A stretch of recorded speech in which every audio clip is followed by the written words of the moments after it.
தம்பிகளே தங்கைகளே, முதல் முறையாக வாக்களிக்க போகும் இளம் வாக்காளர் தங்கங்களே, வரும் 23ஆம் தேதி வியாழக்கிழமை நாம் அனைவரும் தமிழ்நாடு சட்டப்பேரவை தேர்தலுக்காக வாக்களிக்க வேண்டும். இது நம் அனைவரின் ஜனநாயக கடமையாகும். நீங்கள் வாக்களிக்க போகும்போது ஒரு நிமிடம் சிந்தியுங்கள். ஒரு கல்லூரியில் சேருவதற்கு முன் அக்கல்லூரியின் தரத்தையும் அதன் கட்டமைப்புகளையும் ஆசிரியர் பெருமக்களையும் நன்கு ஆராய்ந்த பின் நீங்கள் கல்லூரியில் சேர்ந்திருப்பீர்கள். அப்படிப்பட்ட திறமைமிக்க இளைஞர்கள் உங்களுக்கான அரசை தேர்ந்தெடுக்கும் போது எவ்வளவு முக்கியம் என்பதை உணர வேண்டும். உங்கள் ஒருவரின் வாக்கு உங்களுக்கும் உங்கள் பின்வரும் தலைமுறையினருக்கும் சேர்ந்து போடும் வாக்கு என்பதை நினைவில் கொள்ளுங்கள். நீங்கள் தவறானவர்களை தேர்ந்தெடுத்தால் அது உங்களை மட்டுமல்ல, அடுத்த தலைமுறையும் சீரழித்துவிடும். குழந்தைகள், பெண்கள், மாணவர்கள், தொழிலாளர்கள், விவசாயிகள், நெசவாளர்கள் என பல்வேறு தரப்பட்ட மக்களின் வாழ்வாதாரம்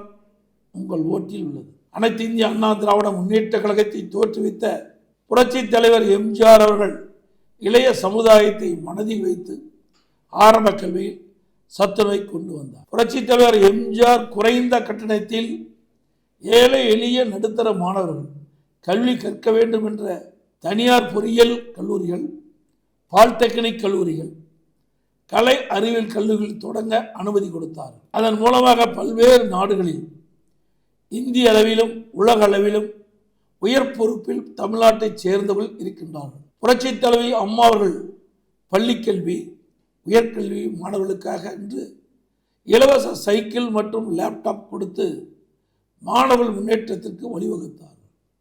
அதுதான் நம் அண்ணா திராவிட முன்னேற்ற கழகம் அந்த தலைவர்களை பின்பற்றி அம்மாவின் ஆட்சியில்தான் ஆரம்ப கல்வியில் பல்வேறு கட்டமைப்புகளை உருவாக்கினர். உயர்கல்வியில் 11 மருத்துவக் கல்லூரி மருத்துவமனைகள், 7 சட்டக் கல்லூரிகள், 67 கலை மற்றும் அறிவியல் கல்லூரிகள், 21 பாலிடெக்னிக் கல்லூரிகள், 4 வேளாண்மை கல்லூரிகள், 4 பொறியியல் கல்லூரிகள் என 5 கால்நடை மற்றும் அறிவியல் உயர்கல்வியில் ஏறத்தாழ 51.4% இலக்கை 2019-20ஆம் ஆண்டே அடைந்து விட்டோம். கொரோனா காலத்தில் அனைத்து கல்வி நிறுவனங்களும் மூடப்பட்டு இருந்தது. பள்ளி மாணவர்களுக்கு ஆல் பாஸ் போட்டோம். கல்லூரி மாணவர்களுக்கு ஆன்லைனில் வகுப்பு, ஆன்லைனில் எக்ஸாம் நடத்தினோம். தற்போதைய திராவிட முன்னேற்ற கழக ஆட்சியில் கடந்த 5 ஆண்டுகளில் பள்ளிக்கல்வித்துறை சீரழிந்து விட்டது.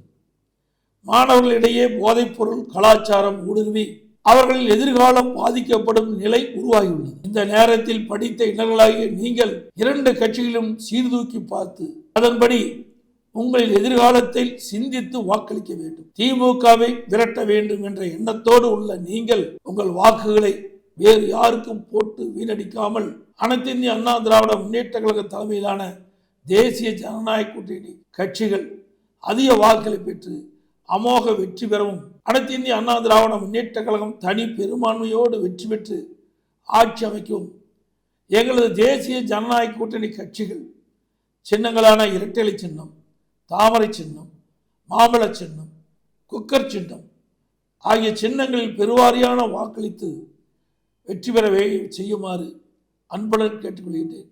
நன்றி, வணக்கம்.